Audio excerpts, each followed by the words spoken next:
guys, welcome back to Geek and Seek. We're going to be talking a little bit about what we already know about the next Magic the Gathering set, Guilds of Ravnica. Let's just get into it. So, Shocklands. Bit of a big deal. Just a little, though. Yeah, they're only kind of like some of the most sought-after dual lands in Magic, other than fetch lands. I didn't really expect to see them get reprinted either. On one hand, you're reprinting really sought-after cards, so like they might go down in price. Like these lands usually are about $10. But it's in a main set. Yeah. It's going to be important in standard. Yeah, so it might stay the same. They might go up in price. But I will say this, though. Like, that was a big problem with Dominaria. Like, when I kind of got on the buy a box for Dominaria, like, way late, and I had a hard time finding a box because people were so excited about going back to Dominaria and a lot of the cards that were in there that people were buying them and people were opening packs. And, you know, right now there's some really expensive cards in Dominaria, like Teferi and Karn. But like those cards were opened so much that those cards are eventually going to go back down because their playability, while high, once they rotate out of standard, there's going to be less spots for them, and we're going to see those cards drop in price significantly. But these are Shocklands. Yeah, so even after they're done in standard, they're not going to lose any power. It's just going to be weird because you're going to have people who normally wouldn't go after the Shocklands going after Shocklands, so which sucks because I was about to buy a bunch of them for all my commander decks and stuff because like that was kind of like the main dual land I hadn't really done that with my commander decks, and now I might have to put that off because they might shoot up in price again. But that's exciting, especially since, you know, we have the tendency for standard to kind of be like not very powerful. You know, even consider the fact that you're gonna go draft or you're going to go to a pre-release, you have a decent chance of opening one of these, and it can be game-changing. Like, your mana base is usually kind of the weird part about doing a game like that anyways. And so if you get a really good mana fix, yeah, I think it's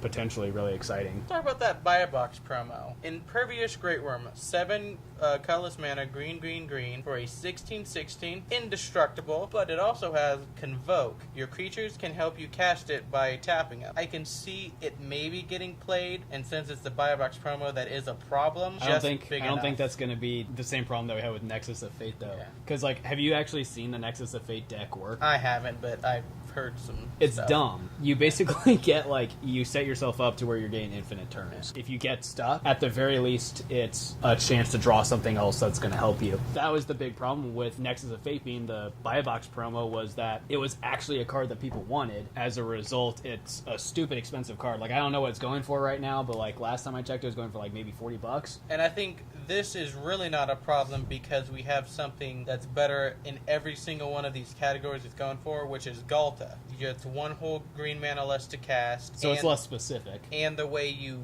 reduce mana, you don't have to tap any creatures, it's based on their power. And you're playing green, so you can get Galta out and turn like 4 or 5 kind of easily. Well, yeah. And he has Trample, not Indestructible. So his slightly smaller body will keep this guy in check with all the other benefits, I think. I think that's a good comparison because, yeah, if this was his replacement for, like, big green stompy creatures, like, I could see that happening. Like, the Convoke actually is kind of a nice mechanic if you're playing. It's still fine, but especially in green when you're where, you know, you're going to get a lot of smaller creatures to help ramp into bigger creatures anyways. Especially if you're mixing that, like, if you play this in a Gruul deck and, you know, your red creatures are usually small anyways. So I could definitely see this being a powerhouse, but we're not going to have the Nexus of Fate problem. We're not going to... This is not going to be a $40 card. And even once you get it out in the field, it's not hard to deal with. Yeah, it's indestructible. But people have dealt with that easily since the beginning of Magic. Yeah. Yeah, I mean, even when Ulamog was legal in Standard, like, people were building decks to have a cushion for if we have to deal with Ulamog, we can get rid of an indestructible creature. And we'll see the exact same thing. And I think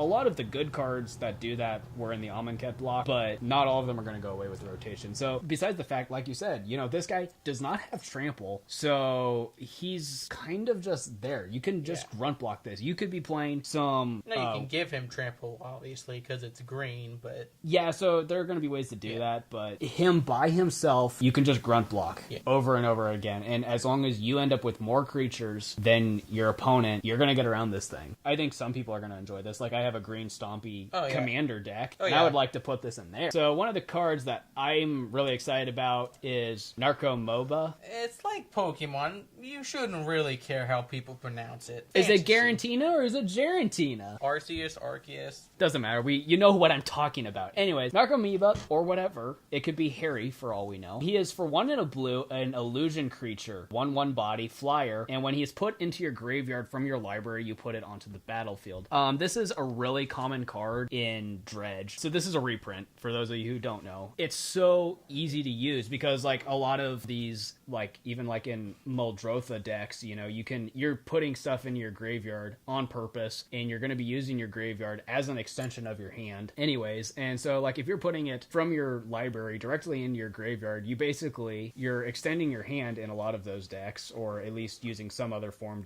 to benefit from having more stuff in your graveyard.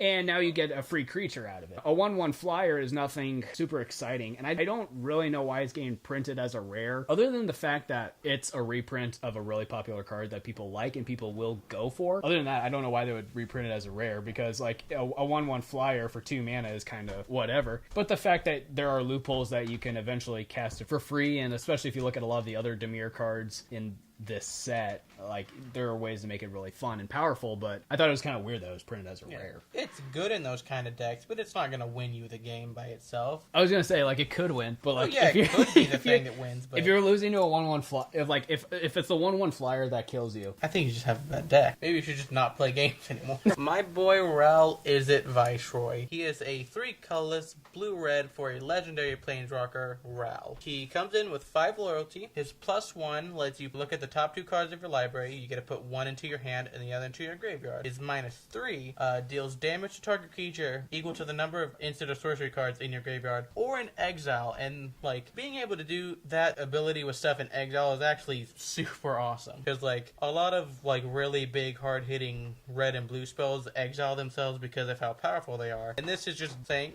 yeah, they're gone, but you still get a benefit. And then his -8 is you get an emblem with whenever you cast an instant or sorcery spell, this emblem deals 4 damage to any target and you draw 2 cards. this is the definition of kind of the perfect is it planeswalker. Like that +1 is so beneficial. It's so blue and it's so red at the same time. When the worst thing your planeswalker doing is giving you card benefit, it's not a bad planeswalker. I'm so used to playing planeswalkers of lower mana cost. Like probably the planeswalker I use the most is Liliana the Last Hope, and she's 3. Chandra Torch of Defiance is 4. You know, and so like 5 mana, it's like, you know, at that point, at that late in the game, there's usually other things I want to be doing other than putting a planeswalker, which usually has to be on the field for several turns before it's significant, you know. And the card advantage is nice, but like I think if it's going to be what it is, this is the color combo to put it with, though. Yeah. Because most other colors have better things you can be doing for 5 mana, whereas if you're playing red, yeah, maybe you don't. Maybe you're just playing another creature, maybe a burn spell, and that's it. The reason I'm really excited for this is because I'm biased towards Commander, and this is a great Commander card. Like, it's just a very strong red-blue Commander card. Like, throw this in a good Artifact or just red-blue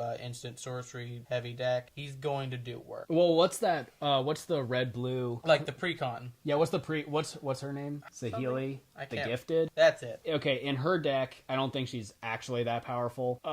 Well, I mean, the card advantage is always going to be nice, but like, I don't think the ultimate sells it. But I know other decks where this would be really, really powerful. Okay, so another card I really am excited about is Underrealm Lich. For 3, a black and a green, is a 4/3 creature, zombie elf shaman. I want to be a zombie elf shaman. I don't think that's enough creature types. I don't Let's think. throw a few I more think. on I there. think it also needs to be an artifact and a shapeshifter. I think he should be a giant, maybe dinosaur. We don't have enough dinosaurs in standard right now. Let's make. He's Yeah. a zombie elf dinosaur. Yeah, we shaman need a zombie dinosaur. who's also an artifact. Yeah.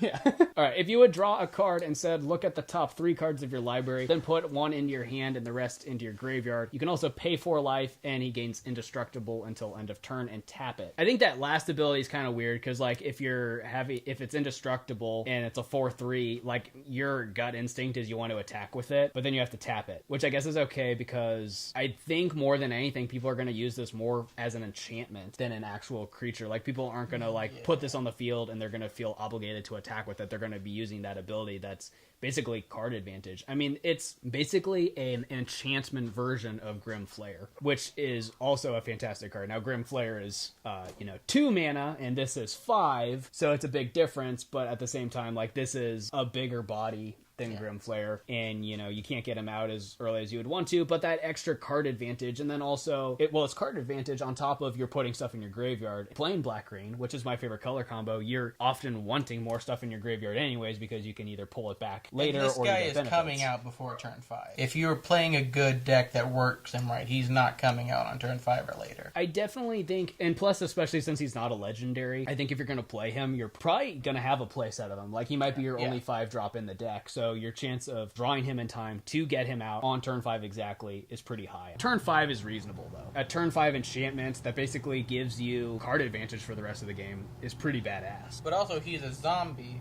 so if he goes into your graveyard for whatever reason, you could probably get him out and cheat his mana too. Right. Which would be better if Amonkhet wasn't rotating. Yeah. But there definitely is some cool zombie stuff that they're trying to reboot with Core Set. And I know we'll see more zombie stuff in the other Ravnica sets. Zombie has never been a weak creature type. No, it never will be. No. And I think it's weird that it's splashed with green, but like I know I'm going to put this in my Muldrotha commander deck. I don't know what else I will use this for. Like, I don't think I'll play it in anything other than that, but that by itself is enough for me to be really excited about this card. It's basically an enchantment Grim Flare. Finally, for the cards I want to bring up, we have Emera, Soul of the Accord. Legendary creature, elf cleric for a green and a white. She's a 2/2 with, whenever she becomes tapped, you get to create a 1/1 white soldier creature token with lifelink. That's just pretty good. It kind of reminds me of... Oh, Tristani, Selesnia's voice. Oh, yeah, that card, yeah. I knew Selesnia was in there, because it's green-white, and it's Ravnica. Of course it is. This kind of seems like baby version of that. Now, I love Commander, obviously, but this would not be a good Commander. Too small, not enough going on to really power it. But, tiny leaders. I think this could actually be a pretty powerful tiny leaders. Well, like, here's the thing. Because it's a small body, it's almost nice in Commander, because you can play it on turn 1, turn 2. She wouldn't be the Commander, it would be, though, I don't think. No, but, like, she would be a good powerhouse, because, like, especially keep in mind that, like, Ravnica, like, Guilds of Ravnica is bringing back Convoke, and you're gonna, like, you don't have to attack with it to tap it. No. Which is huge, because, like, a 2/2...